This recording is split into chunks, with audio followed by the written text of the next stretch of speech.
I guess I got disconnected. I got a phone call, so video is kind of interrupted, but I am back. I've had some things to think on of what else I could speak about, and I wanted to speak about not attaching to, rough spots in your life or to situations in your life that you don't want in your life, okay?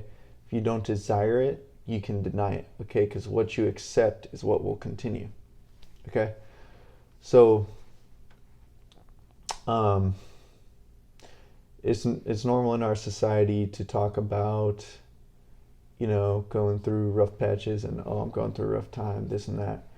And that's totally normal. That's part of being human and venting and discussing to people what you're going through, helps you relate to people, all that stuff is good stuff. But here's the thing, okay? When you label what you're going through as negative, it's going to be more negative. It's going to carry that weight more and more the more you label it negative. The more you fight against something, say, what if you have an illness, the more you talk about, oh, I'm so sick, like I'm not doing well because I'm sick, blah blah blah, the more you're going to have more sickness or more circumstances of that nature, of that vibration, okay? And it's important to talk about these things for mental health, to vent to people and all that, but you gotta know what the limit is. Like, is it helping you, or is it keeping a situation, is it turning a small thing into, is it making a mountain out of a molehill, basically? Because a lot of these situations take care of themselves, or we can fix them with just giving us a little more time. But if we dwell on them, talk about them all the time, it just makes a big thing out of it, okay? And I mean, you can see this, certain people, they, if you've ever seen someone and they're going through some really, what seems like challenging circumstances, and you think, this person never seems upset, never seems, you know, off their equilibrium. They always seem joyful. How the hell do they do it? Well, a lot of them, some cultures actually teach it better than others. Is, don't complain too much, right? Don't speak death, speak life, right? Speak joy, okay? Because the more you talk about these things, the more you give power to them, okay? That's definitely helped me in my life a lot. And so it's important not to attach yourself to rough patches in your life or stress.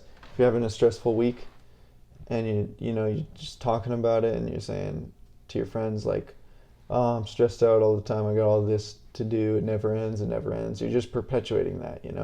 Wait a couple days till you're calmed down in a better state of mind, and you'll realize that was a temporary state of mind. Okay? So if you are going to attach yourself to the good days, the good states of mind.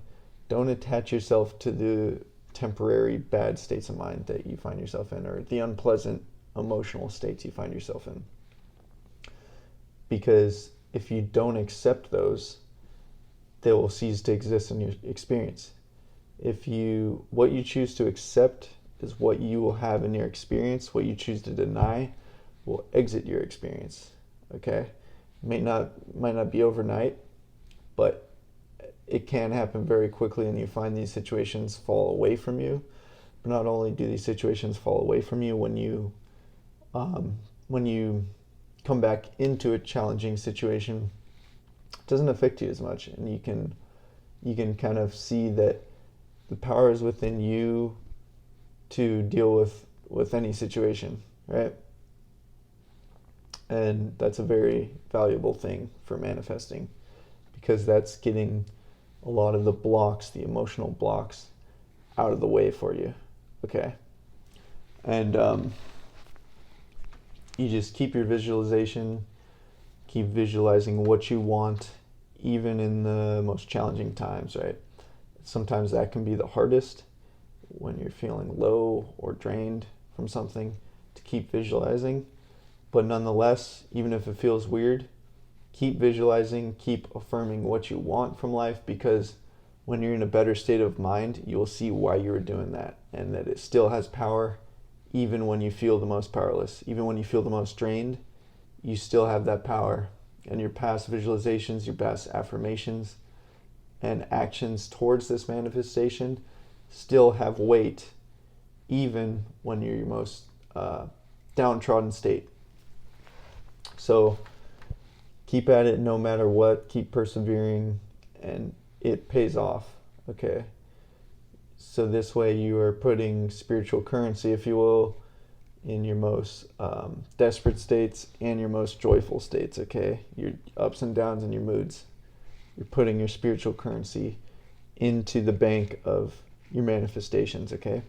And this will speed up your manifestation a lot, and it will just help you get what you want, because if you refuse to be defeated or discouraged, the more curveballs the universe throws at you.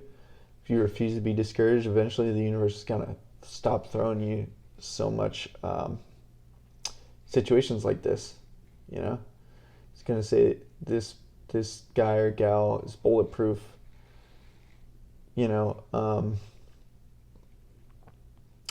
this guy or gal chooses to stay joyful even with even with a war zone of circumstances I'm throwing at him.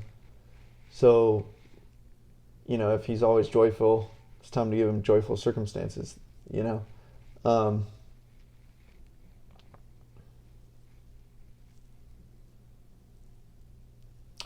yeah, don't attach to distressing experiences.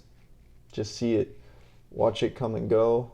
Remember that you have more power than any of it. You have a strength inside you that is immeasurable. You have a lot of power inside you. I've said it before in previous videos.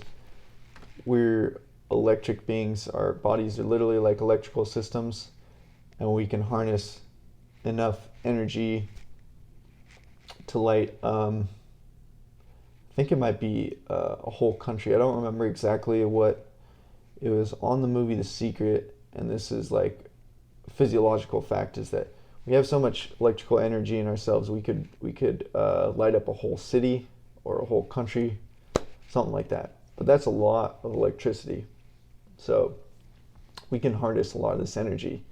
This energy works towards manifesting, right?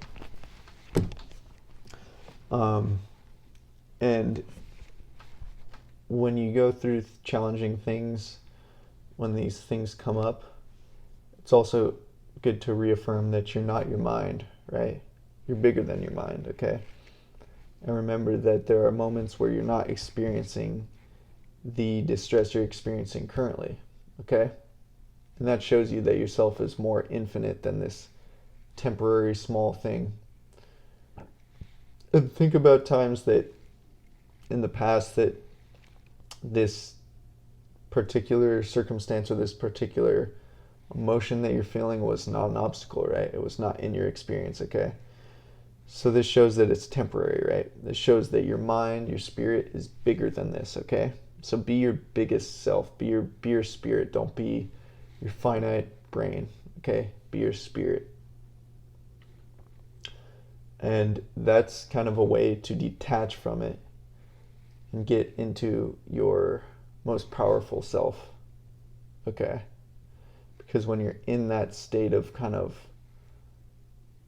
your own spirit, instead of your finite mind that's experiencing certain things that are challenging, this is when you can paint your own canvas. This is when it's a blank slate and you're free to create what you want to create, okay? So yeah, I think that's all I have to say for tonight, and thanks for listening. I'll see you next time. Thanks.